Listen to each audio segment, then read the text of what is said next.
The January 26, 2001 earthquake of Gujarat snuffed out 13,805 lives in seconds and destroyed property and infrastructure worth billions of rupees. This region, as you may know, is prone to all kinds of disasters. The 2001 earthquake was only the most recent of these. Cyclones, droughts and earthquakes happen periodically and have nurtured a culture of resilience. A culture that traces its roots from the Harappan civilization of 4,500 years ago, anchored in the excavations of Dholavira. All over the world, cultures commemorate their loss in disasters by keeping relics, memorials and building museums as reminders of the loss suffered. They usually commemorate a past. We were given a very precise, though short brief by the then Chief Minister of Gujarat, Shri Narendra Modi. Plant a tree for each victim, he said. On pondering over this very limited brief, we concluded that the idea of planting a tree was brilliant. It symbolized rebirth, renewal and hope, the beginning of the journey of life once again. How better to commemorate loss of human life than through a symbolic act of regeneration? The planting of trees also suggested the making of a forest, a biodiverse, self-sustaining ecosystem that would over time need very little maintenance. The forest of trees also symbolizes the diversity of people.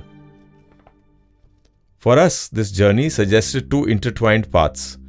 One of the families of the victims who would come to this garden as pilgrims in remembrance of their loved ones, and the other one, the path of sustenance of the tree. In all religions, pilgrimages are an essential part of the journey of self-discovery. We have often heard the phrase, life is a journey. For the sustenance of the trees, it is necessary to understand very carefully how natural systems work, how land, water, air, birds and insects in conjunction are the agents of nature to make complex ecological and environmental systems.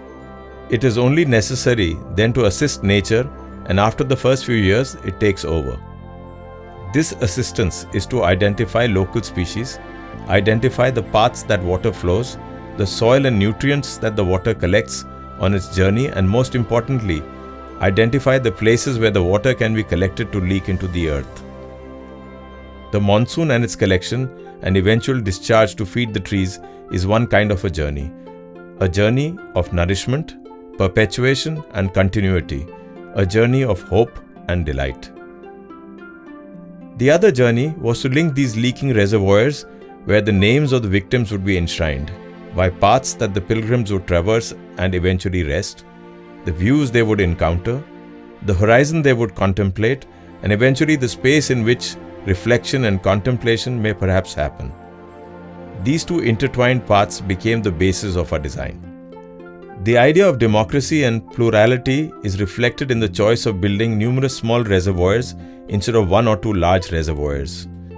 Because they are small, building them is relatively easy and cheap in an earthquake zone 5.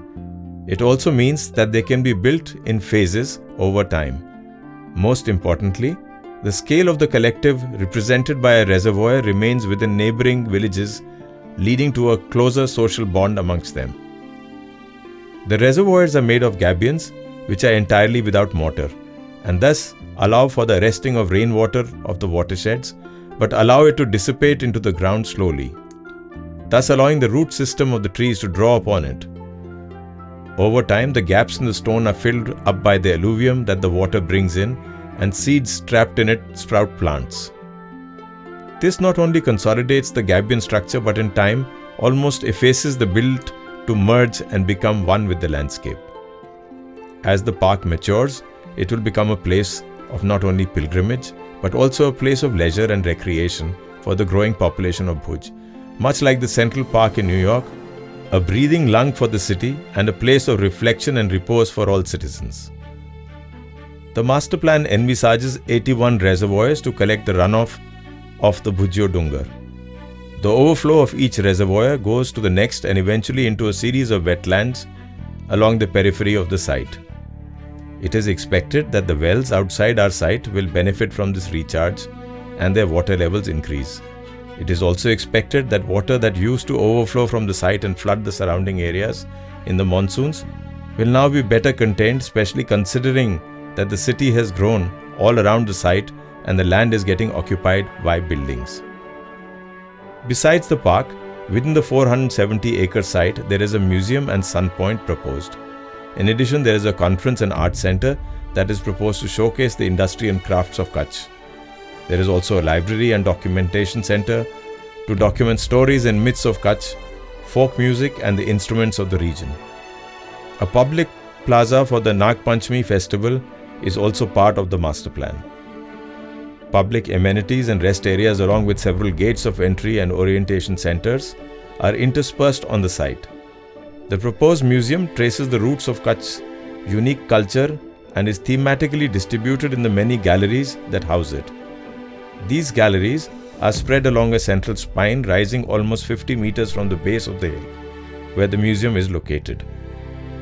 This central spine is like a veranda and allows public events to happen even when the museum is closed, a unique public space.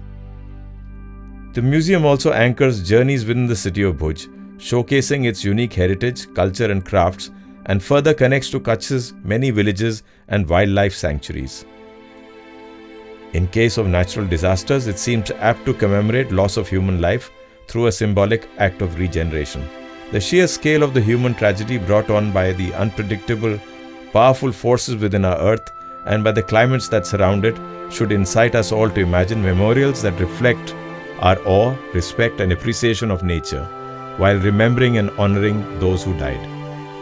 SmritiVan, as it is now called, takes a relatively arid, hilly region in the earthquake zone of Gujarat state and transforms it ecologically using the natural resources and topography at hand into a place of physical, spiritual and symbolic meaning for generations to come.